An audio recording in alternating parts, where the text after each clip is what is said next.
and welcome to the channel. It's Paulie Esther here, and today we're going to go over the Ask Me Anything session that they had on Reddit. But first, I want to let you know that an hour prior to the release of the Walking Dead chapter on July 29th, they're going to have a Dead by Daylight live stream. Join us July 29th at 11 a.m. on YouTube or Twitch as we dive deeper into our July release during our Dead by Daylight Walking Dead live stream. So I'll be having a watch party if you want to watch that alongside of me on Twitch. I don't know if there's going to be Twitch drops. A lot of times when they do these live streams, there are Twitch drops. So stay tuned for that. Okay, now we're going to go over the Ask Me Anything questions and answered. I wanted to make this video yesterday, but I'm suffering with this chest cold and I just plain old passed out, so I wasn't able to get the video done yesterday. But it works in our favor because someone kindly put together all of the questions that were asked and answered. It's over 60 questions, so I don't know how long it's going to take, but we're going to read through them all here together. Are you ever going to do anything to improve the chat censor, or even just give us an option to turn it off? Can't you just disable the chat right now? It's frankly terrible and censors words that shouldn't be censored, such as names of characters. It's an M-rated game. Oh, they want to get rid of the censor. Okay, interesting. I understand now. I misunderstood the question. This is always a question that comes up, and the answer is that we always work on improving it. It's designed to censor names, even those included in the game, for privacy reasons. We firmly believe that a chat filter is required. Unfortunately, not everyone is able to control what they say in endgame chat, and people should not have to face abuse from others in this way, and we will do whatever we need to do to limit that. There's never going to be a perfect system that recognizes what to filter out and what not to filter out, but we continue to work on improving it to be more accurate. It's kind of crazy that this person wants the censor gone completely. Hard disagree there. Would you guys ever consider releasing like a small video documentary on your process of designing characters and their stories? I'd love to see the behind the scenes and process of the artists. This is on my list. Have you been spying on my list? I wonder if this is going to be like part of the choose your own character, choose your own chapter design. I agree that I think it will be really interesting for people to see, and it might surprise quite a few about how much actually goes through this process. We demand answers on why Kate is the only survivor with jiggle physics. This is Clown Erasure, Eric. That's funny. Clown as a survivor confirmed. Also, she isn't, Eric, the only character with jiggle physics. Oh, I should probably show you who on the team made this up. Let me see here. Where's the thing that says like who was in this? Oh, here we go. Today's guests around the campfire. So these are the devs who answered. We had Jay, Jeff, Justin, Kirby, JP, and Mandy. So all the answers are going to come from them on the dev team here. All right. Any chance in the near future we get a setting to modify scratch marks and the killer's stain from red to any other color? The short answer is yes, especially for scratch marks. We're targeting end of 2025 to customize the color of scratch marks from Justin. That's interesting. Will this type of customization also apply to auras? The aura is also planned for the same release. Interesting. You can change the color of scratch marks and auras. Fascinating. End of 2025. Okay. Can you give us an update on the design of the Skull Merchant rework? Following the design previews we got a lot of good feedback on which parts were liked, which parts were disliked, as well as new ideas.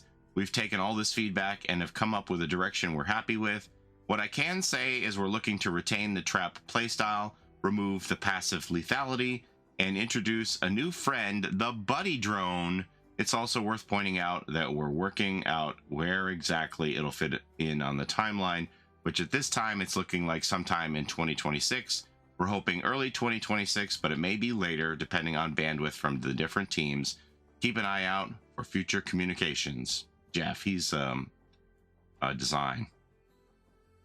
Also curious on the Trickster timeline. Thank you for asking about this. Trickster hasn't left our mind since we first launched our design preview initiative. I'm pleased to let everyone know that we've been hard at work to bring the Trickster's kit to the next level. We had a wonderful focus group session with dedicated Trickster players to validate the direction we're going in. You can expect to hear more in early 2026, also from Jeff. I like whoever did the compilation that they put like related questions together. Saves me a lot of trouble here. Thanks again to whoever put this together on the Reddit. Is there any news on the swamp map updates? We know our players are interested and eager to hear about the next steps for our swamp map. For our March 2026 chapter, we want to do something really special and are focusing our map resources there to create a very special brand new realm. Still, we're looking at how we can prioritize the swamp after this. Justin. Now, when I was on stream and people came swamp in 2026, March 2026, I was like, what? And so then I went back and looked at it. I'm like, no, that's not what that says. That says something really special in March 2026 and prioritize swamp after that. So who knows when it'll be, but it's on their radar. But yeah, we're not getting a swamp rework in March 2026. Beyond that, so many questions I love to ask. I understand you want to keep Trapper a simple choice for newcomers, but his design is terribly outdated for today's DBD match flow. Isn't there any rework plan for him? Giving him a faster way to acquire traps would go a long way to help him out. He's also the game's mascot. Just by modernizing him a bit could make him a solid mid-tier killer instead of being relegated to the lower places. We are in agreement that the Trapper's kit is outdated. You're also correct that his kit being simple is important. That being said, we're looking into the Trapper's kit to give him a much needed update whilst maintaining the simplicity of the character. No ETA, as it's a work in progress. Also from Jeff. So Jeff is going to be the one who does talks about all killer design stuff. We're back. I guess this is alluding to they haven't done one of these Ask Me Anythings in a year. I think it was early July last year that they did one of these. Where'd you go? Did you have a good time? I ate and drunk a lot, says Mandy. I never left, says Jocelyn Awakens. They were out getting kebabs. The new killer is a donaire man. I do love a good kebab. That's very true. Yeah, it's been a while since they've done one of these. Who's your favorite original killer and least favorite original killer to design? And same for survivors. Well, I've only worked on licensed killers so far. Oh, this is from Jay. And each has provided a really cool challenge for me as a designer. Chucky was our first third-person killer, Dracula was a 3-in-1, and Springtrap has dynamically linked doors into the security office, but if I have to choose one, it would probably be Chucky, mainly because he was my first killer. And also those voice lines. I love the voice lines for Chucky. Although the recent Blood Moon event went pretty bad, I still like the idea of the gas cans. Will there ever be another event or maybe something in the normal mode added where there will be other ways of escaping other than doing generators? I think it would be nice to have multiple ways of escaping, sort of like Friday the 13th. JP says, DBD has been built around generators for a very long time, so it isn't easy to completely move away from the mechanic with all of the dependencies. However, while we can't promise anything, adding variety on that aspect is something we definitely hope to achieve. You probably noticed that we're trying new objective types in some events like the Blood Moon 2025, and we definitely aim to do more of this in the future. I mean, I don't think you need to look any further than the Blood Moon and this last Masquerade to show what can happen and what can go wrong when you introduce new mechanics. From the Blood Moon with the gas can generators that couldn't be affected by any of the killer perks, to the Twisted Masquerade where the killers could take advantage of the remote hooking and kick in all of their hook related perks instantly. Yeah, it's tough when you deviate and don't consider all of the ramifications of such deviations. Blood Moon was very survivor-sided. Twisted Masquerade was very killer-sided. I guess that's balance. All right, here we go. Will we get more licensed characters, mainly killers, in 2v8? I would love to see Chucky in 2v8. Yes. As to which and when, only time can tell. I would love to see Chucky and Tiffany in a 2v8. That's from JP. Why is MMR hidden? MMR is hidden as we do not see it as a goal that people should aim for in our game. The point of MMR is purely for matchmaking purposes, and it was never intended to be the driving force behind the game. Fun is the #1 factor, says Mandy. Are we having fun? Any plans to create maps with more unique themes and layouts, such as urban maps or waterside maps? Let's just say we've got you covered and we think you'll be very pleased, but you'll have to wait until March 2026. Urban maps and waterside maps, says Kirby. Interesting. Winky face. Okay. Is there any more news on the limited time game modes? 2v8 and Chaos Shuffle are good, but have become a bit too frequent. Are there plans to release other modes mentioned, such as 5v5, for example? It has always been our intent to keep on building new modes and modifiers, and it still is.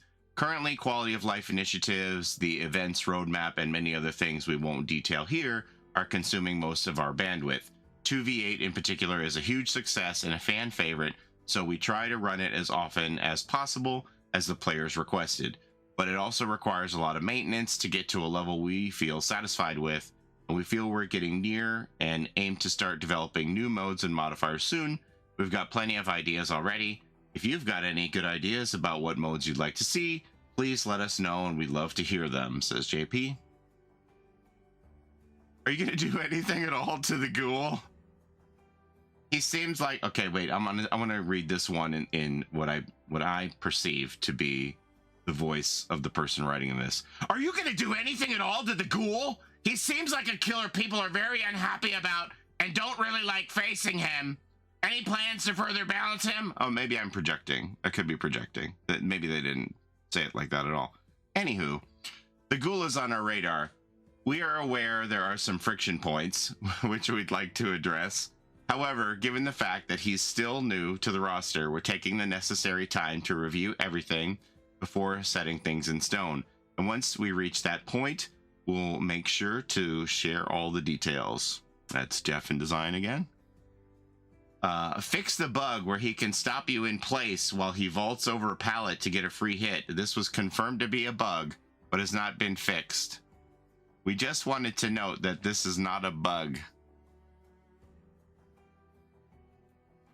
You just unleashed the horde, and we hope they bring feedback with it. What? No one likes this. Feedback regarding how something works is another matter entirely, which we're still monitoring. At least tone down the hindrance then. Even playing him and doing that feels wrong. I shouldn't be able to just counter a loop so easily. We really appreciate the feedback. Personally, I just can't stand that the ghoul stops you in tracks. Hey, can I get Rebecca in a basketball uniform? Wait, Albert Wesker is in the chat? What? I promise I'll love you forever. Please. We do our best to get the most iconic looks on our licensed characters, so while we don't have that one right now, it's always possible we may get it in the future. Are there still plans to have legendary outfits include more than just the cosmetic? For example, lobby portrait change, bloody and extra cosmetics, and when might we expect to see them? So this is something that they talked about before, and a lot of people don't currently appreciate the outfit that Chris got in Resident Evil, and they'd like to see something else. So this came up about the option of legendary characters such as Chris having multiple clothing options. Yes, currently all new legendary or higher rarity outfits will have a badge of outfit given alongside the purchase. We are also working to add those to our older legendary outfits as well, but that is going to be done in batches over a longer timeline. Okay, so like if you own, say, Baba Yaga Huntress, you'll get a Baba Yaga badge. That's what they're talking about. Beyond that, we have a few proposals, such as new outfits for legendary characters in the works, but nothing officially in production yet. Kind of sad to hear that none of that is in production, because that was a while ago when they were talking about that they were looking into doing new outfits for legendaries.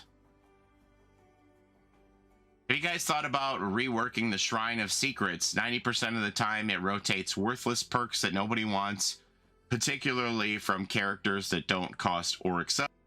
Not saying DBD is pay to win yet, but having so many good perks be obtainable only through paying in real life money because the shrine has bond instead of decisive strike sucks so much. The general engagement and usage of Shrine of Secrets have been very satisfying so far, but we know we have a portion of our community more engaged who are not seeing enough value from it. Our economy design team is looking at how to find the sweet spot for this group. Justin. Hey, Justin, why don't you get the economy design team to look at what a terrible value it is if I want to go in the Shrine of Secrets and give 2,000 of my iridescent shards for 100,000 blood points. That is a big joke. Like, it could be like 1,000,000 or something. For me to just like get a daily login reward of 50,000 here and 50,000 there, or a weekly gift of 250,000 blood points, the expectation that I'm supposed to get some kind of value for having earned 2,000 iridescent shards for playtime and turn it in for 100,000 blood points. Do you know how long it takes to gather 2,000 iridescent shards to merely turn it in for 100,000 blood points? That is the biggest joke in DBD to me, if you ask me. I think the shrine is terrible value. Anywho, are you ever going to do anything about slugging for a 4K? It drags the match out needlessly for at least 2 survivors, or even more if they're playing with someone else who died and now has to wait even longer. The hatch also exists for a reason. The killer shouldn't be able to just outright deny a whole game mechanic. There really should be an option for the slug survivor to automatically bleed out in that scenario. With an upcoming update, we'll be testing some changes to slugging on a PTB. Our intention isn't to punish slugging as a form of pressure, but rather give survivors a means to get out of extreme slugging situations. Keep an eye out, you'll hear about it soon. So I wonder if that's going to be in the next PTB, if he's saying it soon. Will you ever add a last man standing 1v7 event mode or anything similar? Could you explain more of your concept of 1v7 or last man standing? Yeah, I was also needing explanation. We're always open to exploring any ideas our players could find interesting, and are always open to play testing new concepts as well. Yeah, I don't know what they mean. You have to explain it to me. What's the name of the Houndmaster's poodle on the visceral skin? And how likely is it that we'll get more dogs in future skins, or was it a one-time thing? Her name will be revealed in the Houndmaster tome that's in the works.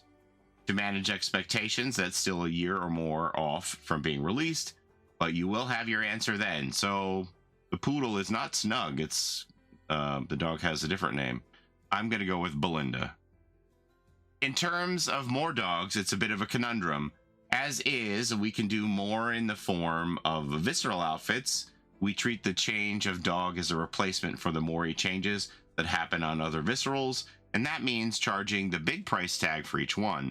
The other option is to build a specific customization system only for Houndmaster that allows mix and match of the dog as its own cosmetic, a much more ideal option in my opinion, but as you can imagine, that wouldn't be a high priority for developmental resources because it's a very narrow impact. To peel back the curtain a bit, we have a concept or two for snug outfits. We do want to be able to do this someday, so never say never. Interesting. We need a little sweater for snug, you know, for the holidays. Is there any plan for previous deep rifts to come to the store? So if you don't know what deep rift is, that's those blue-hued outfits that are recolors of the things that you earn in the rift. If you get to the very end, you get what they call the deep rift that are mostly blue. Currently, no. However, with recent and upcoming rifts, all having far more deep rift outfits than our older ones, it's certainly up for discussion. The original intent was for the deep rift outfits to only be playable through progressing in the rift as a way to show off that you were there when the rift happened, but it's important for us to question if that still makes sense for what we want from the rift in its latest form, and if it makes sense for what the players want. So it seems like Kirby's specialty is like cosmetics. Do you have any plans to go back and record voice lines for older killers and survivors that have none, now that almost all new characters release with voice lines? It's no small effort to go back and do voice lines for all those characters. Still, we are investigating it to see if and when it is possible to do alongside all our other plans. Kirby. Okay. That's a lot of characters to go back and add voice lines to. Are there any plans to look at the bloat of add-ons and offerings? Many of these serve little purpose and could do with an overhaul. Is this going to be crafting? Our goal when it comes to add-ons specifically is to review them to ensure they provide value. A good example of this is with the recent PTB with the Executioner add-on pass. For Survivor item add-ons, we're looking to reduce the amount of add-ons per item as seen with the key and map update. And as for offerings, we believe the system itself needs an overhaul, which is an ongoing discussion internally. I wonder what that means. Because, like, if you're buying map offerings now, knowing that they have little impact, how eager are you going to be to buy those things at the price point that they're at, knowing that you have at best a 20% chance of getting your map when you play the offering? You know? Just bring pie. What do y'all think of adding an incentive for the least played killers? At least among the killers a player owns. So this would be like, if you play such and such character, we'll give you bonus blood points. We use raw data, community feedback, and our consultants to determine why a killer is less popular. And once we figure that out, it takes time to schedule, design, implement, and test any changes we make, meaning the timeline tends to be quite a bit longer than one would think. Okay, so I don't think they understood the question here. To me, adding an incentive means, like, we'll give you more blood points if you play Trapper. I could be wrong, but I thought that's what they were going for. Is it possible for the game engine to be updated, or has it been deemed not worth it? Whether it be updated models and graphics or gameplay functionality, how far can the current engine stretch? The game engine is being updated in the next release. Interesting. So you can expect a bigger download than normal, as people saw on the recent PTB, allow a bit of extra time for content creators. All right. Stability is the #1 factor here. Working with an engine that can reliably work with the game before we even get into things like graphical updates. What sort of graphical updates are you thinking of? What would you like to see? Says Mandy. All right. Good to know. It's going to be a larger update. What is your reasoning behind the changes to Knight and Clown in the PTB? Both are getting nerfed, but neither are strong enough to actually justify being nerfed. For the Clown, the intention was to make yellow bottles more useful, while making purples less dominant in his kit. We're hoping this will encourage using both bottles more often, and for the Knight, it was mostly a quality of life. We tried lowering the standard spawn time in hopes that it would make him less oppressive in sandwich scenarios, but it didn't pan out. With the upcoming release, there are some changes from the PTB. The Clown's purple bottles are being adjusted, and we've reverted the gas spread changes, as well as some of the add-on changes. When it comes to the Knight, we've reverted the standard spawn time changes. We're thankful for all the recent feedback from the PTB, which helps us build better patches for all our players, says Jeff. Wait a minute, I was happy that the yellow gas was going to activate sooner. Is that something that's being reverted? Reverted the gas spread changes. I wanted the yellow to activate sooner. Any plans to release a Switch 2 version of the game? I find myself playing more DBD on my Switch 2 since launch. We've seen the interest in Switch 2, which is totally fair. Right now, Dead by Daylight runs the same as it does on the original Switch. We know visual and performance upgrades matter, and we're sharing that feedback with the team. Have you guys considered not letting Hex Totems spawn until their effect has triggered at least once? For example, Ruin and letting go of a gen, Devour Hope first unhook. I feel like it would be a cool way to make them more practical. Yes, it's something we've discussed and would like to do, as we think it'll make hexes feel better to use. That being said, we have it planned alongside some other things, but no ETA. That's interesting. We were just talking about this the other day, like if Devour wouldn't light up until it activated. I think that's probably a good change. Hello, been playing since 2028, and I am a mega fan of the game. I work in software, and I'm curious as to how the software development cycle looks like over there at Behavior. In my current job, we have 2-week sprints, and after 8 or so sprints, we have a major release. Considering the amount of content Behavior pushes out, not to mention the PTB and temporary game modes, geez, how do you all manage to get it done so efficiently? Many must have so many scrum teams, haha. Cheers, keep up the amazing work. All right, this is an inside question, right? Which one of you working at Behavior put this question in there? First off, thank you for playing so long. You've seen a lot of changes within the game during that time. Whilst not everything is where we want it to be, we do have a kick-ass production team that keeps us to schedule, so the props go to them for managing so many different elements.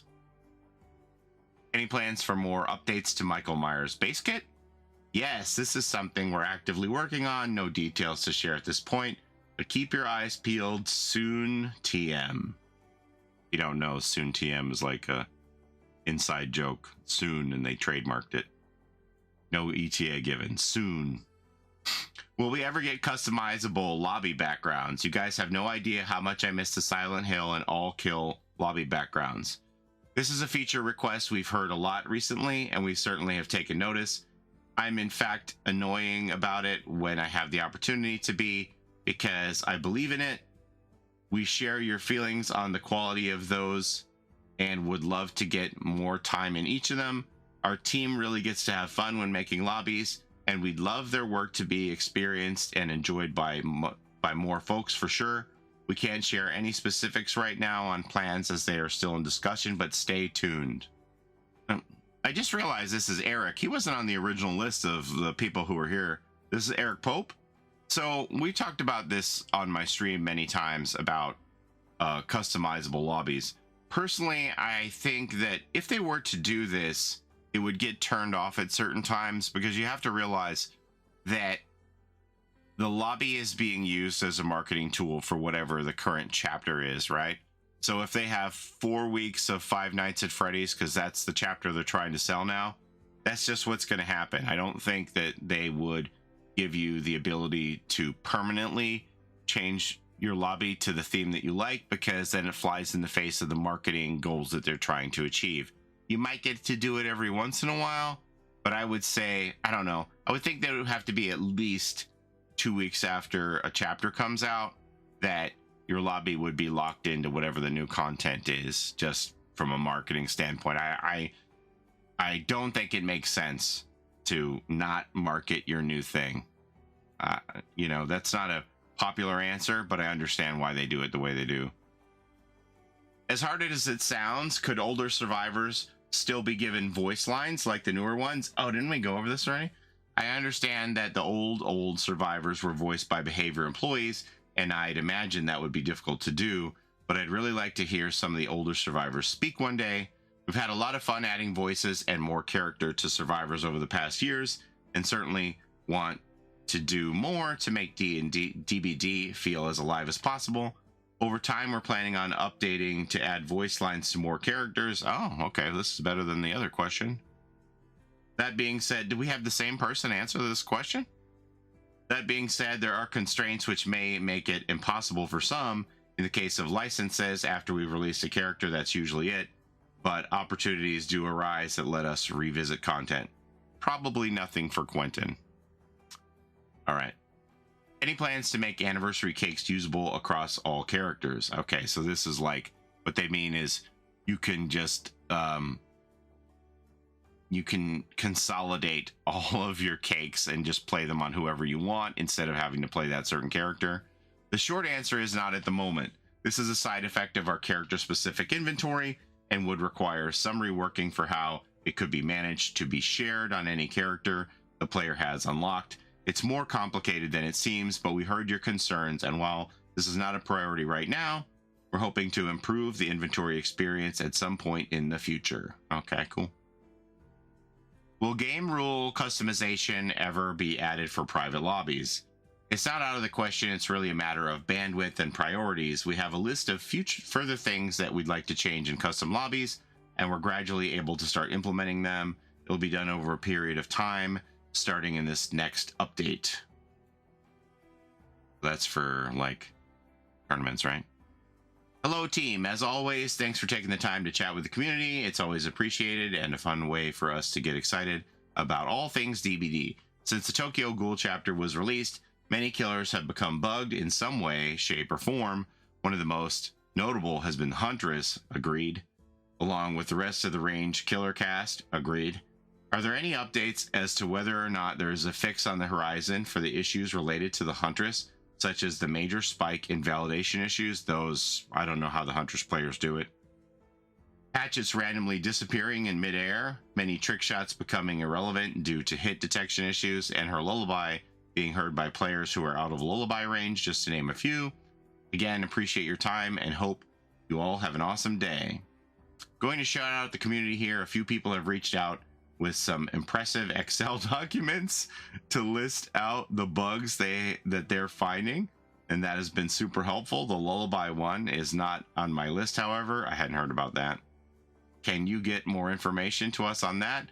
The forum bug report section would be the best way, and then we can get that looked into. For others, there are bug fixes on the way, and not just for Huntress.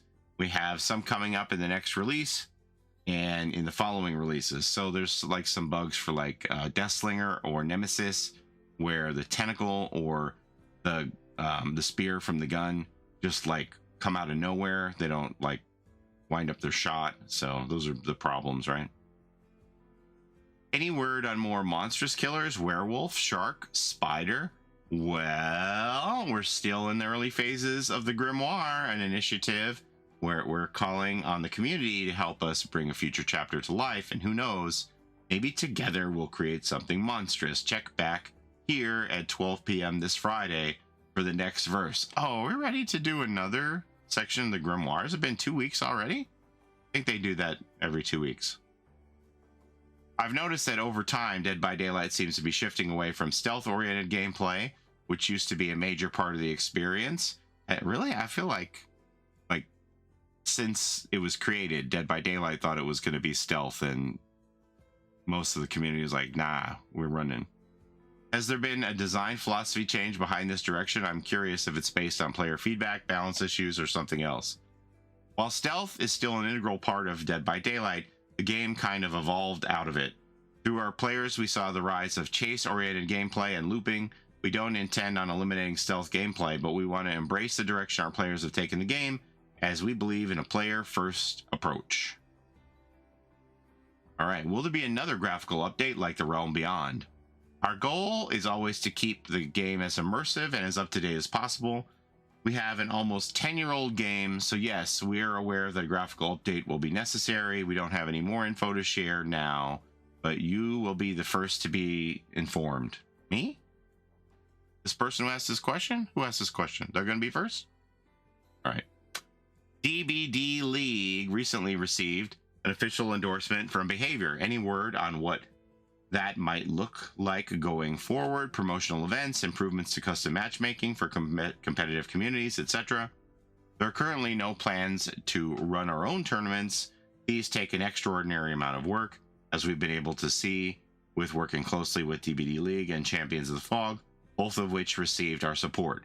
We've been very lucky that things like custom matches in particular, we've been very lucky that with things like custom matches in particular, we've been able to put together focus groups from individuals that have seen who've really helped to guide us on what things would be desired in custom matches, in particular to help the leagues and community members run their own tournaments, such as static maps, so that the teams are playing on the same conditions, right?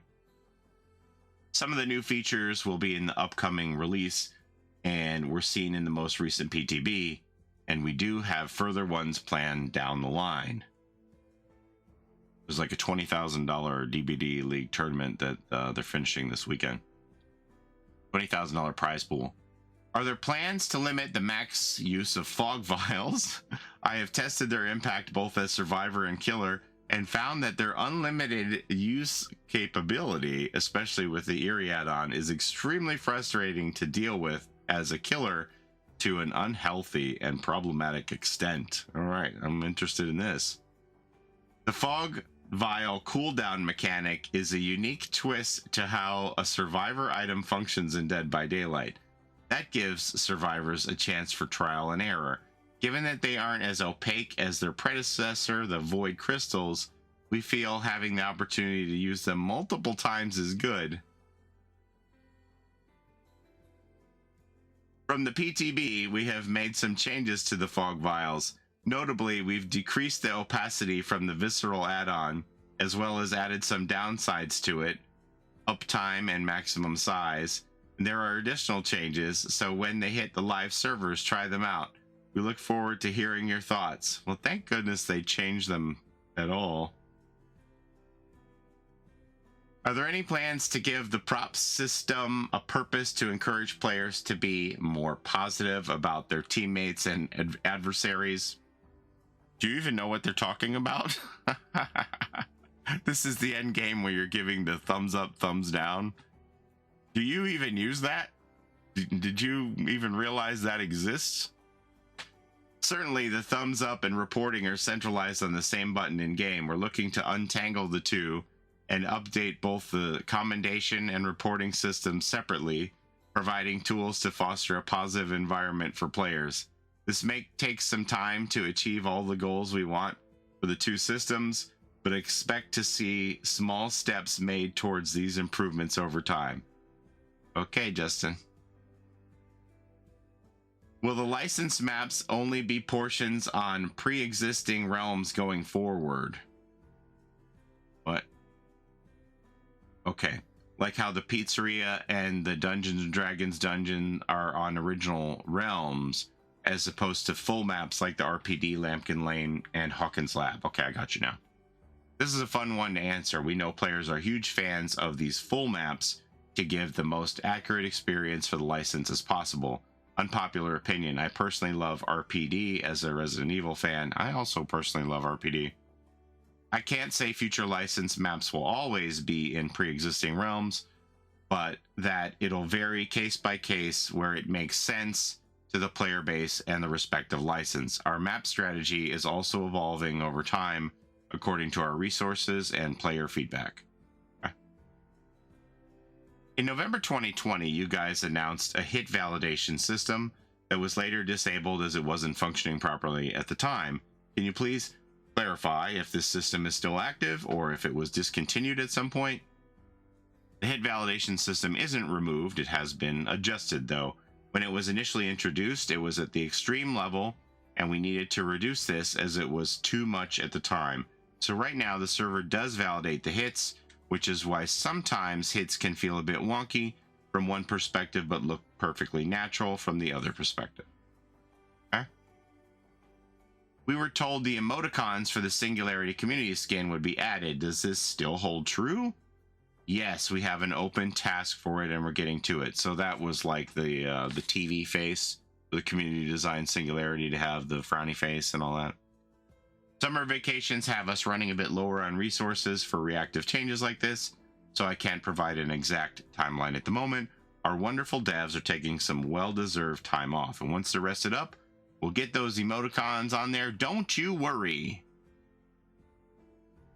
Deleted. What? We're also prioritizing new questions. We have archived... okay. Oh, so this was like a question that was asked on a previous Ask Me Anything? Okay. Any news on us being able to gift skins through the in-game store? We have a design for the gifting system. That's pretty cool. We are currently discussing what safety and security measures we want to implement for it. So in progress, current target is the April 2026 update, but that could very well change, so you didn't hear it from me. Yeah, this is something we talked about on my stream as well. Now, I don't know if you know this, but there are some hackers in DBD. So probably like a worst case scenario would be, you know, if they were to implement a gifting system and some hackers just went crazy and wrote a script to just start gifting all kinds of things to everyone in the community, that would be an absolute nightmare. So probably they want to make sure that they have everything locked down tight before they would implement this kind of a gifting system, right? Is there any way we can get a tweak to bulk blood point spending in the future? It's a great improvement, but it would really be perfect if we could set it to prioritize specific items in the web. Okay. The bulk blood point spending was a huge request from players that we're aiming to get out in time for the anniversary, and we're glad everyone's been loving it so far. And now that it's out, there are other higher priorities that would require resources before we consider going back to update the bulk blood point spending any further. It's not to say we won't ever update it, but it's not in the plans right now, as we have as we continue to tackle more quality of life oriented priorities. All right, fair enough. The biggest struggle of the game right now is the new player experience. Agreed.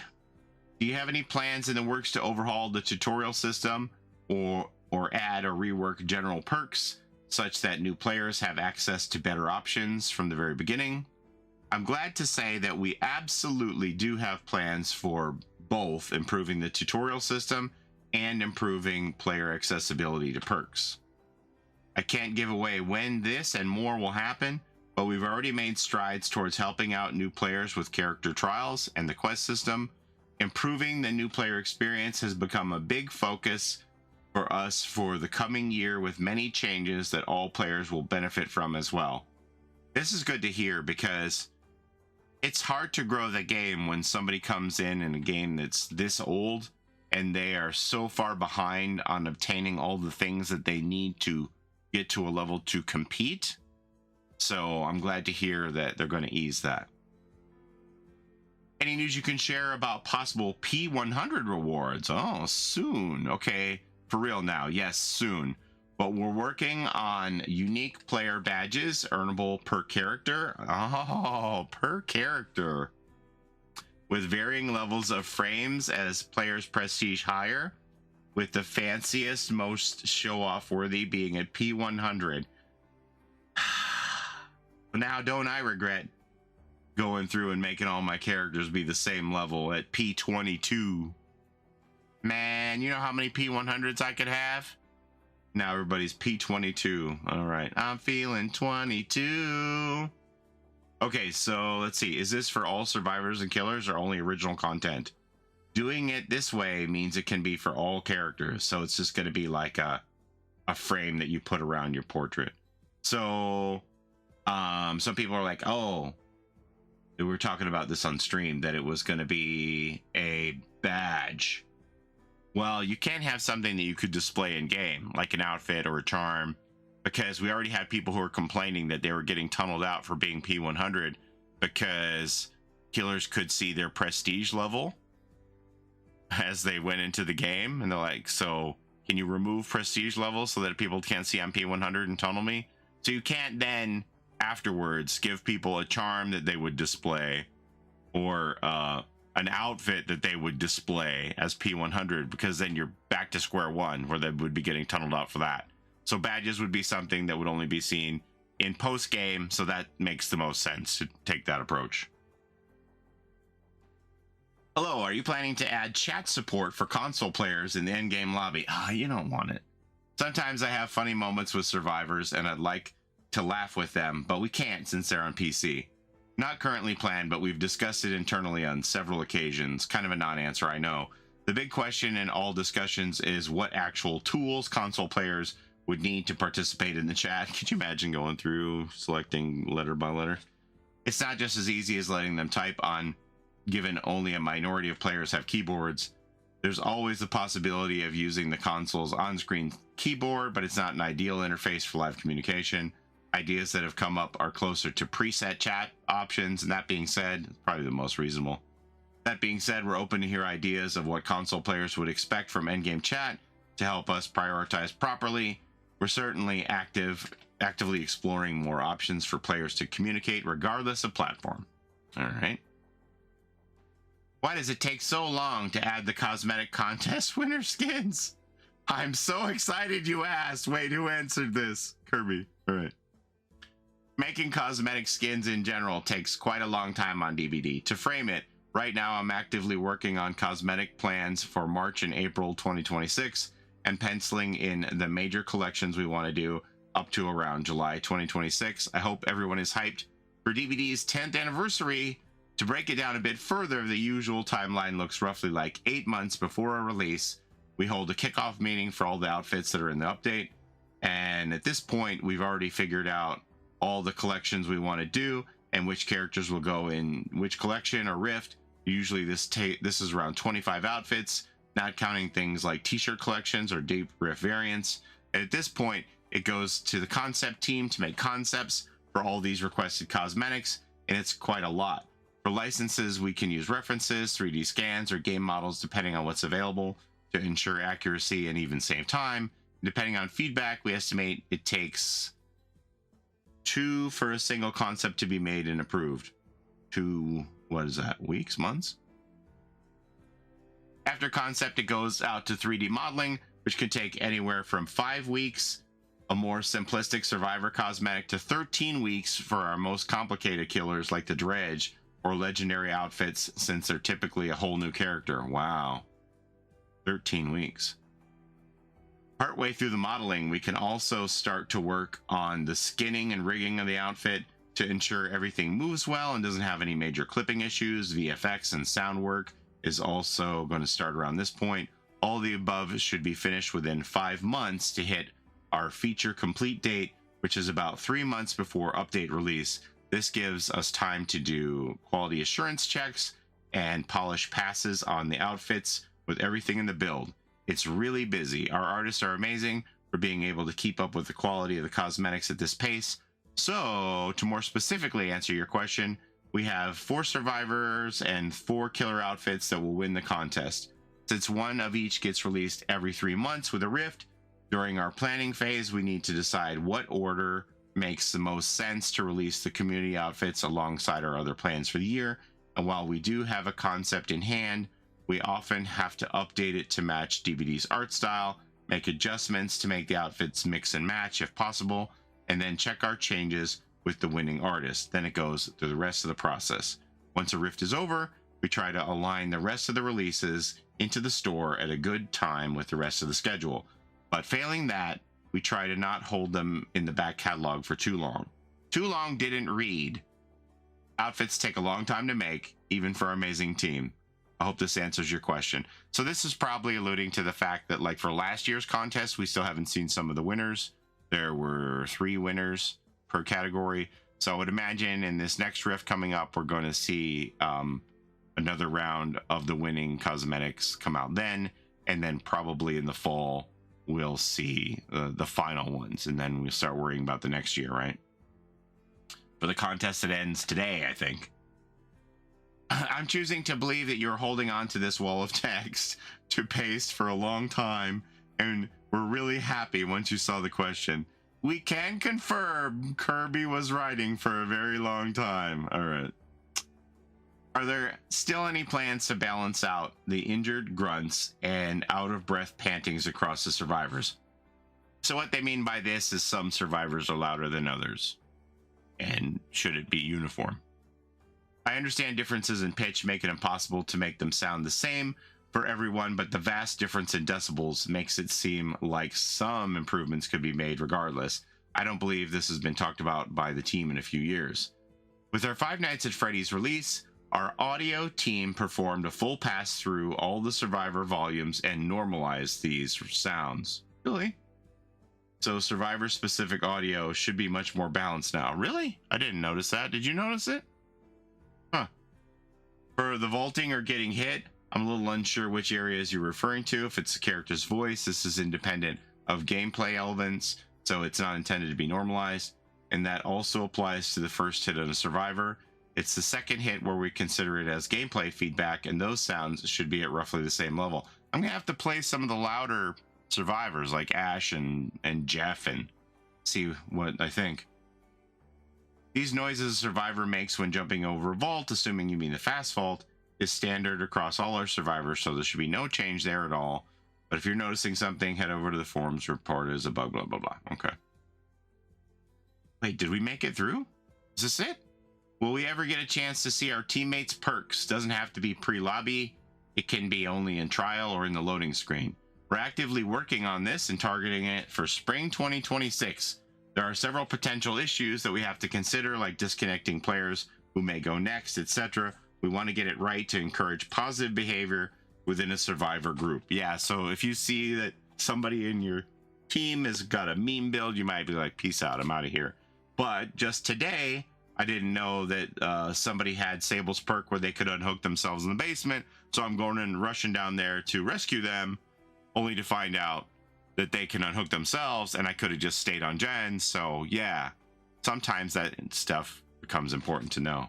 Okay, that does seem to be the end. I do want to show you this one other follow-up here that I saw, though. We just wanted to note that this is not a bug, talking about the Ghoul being able to hinder you over the pallet here.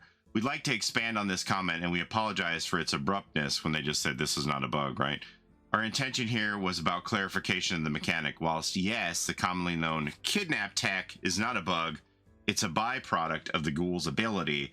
Admittedly, this interaction around a pallet is unintended, and as Jeff confirmed above, this friction point with the Ghoul's kit is something that's on our radar to be addressed. So sounds like this is going to be one of the things when Ghoul does get changes that is going to be looked at, which is good. Okay, that covers the Ask Me Anything. I have no idea how long this is because I had to take some breaks here for coughing and stuff. So I'm going to start to edit the video and we'll see how long it is. That's all I have for you today. Don't forget about the Walking Dead live stream on Tuesday. We'll see you there. But as always, thanks so much for watching. I appreciate the time you spend here with me on my channel. Don't forget to like, comment, and subscribe as it helps the channel a ton. I'd like to hear your thoughts on anything that was asked and answered here, your opinions on it. Very curious to hear what you think. Don't forget to take care of each other in and out of the fog, and we'll see you next time. Have a great day, everybody. Bye-bye. It's a Gen Rush life for us. It's a Gen Rush life for us. Set a hiding, we do gens. Set a randoms, we got friends. It's a Gen Rush life.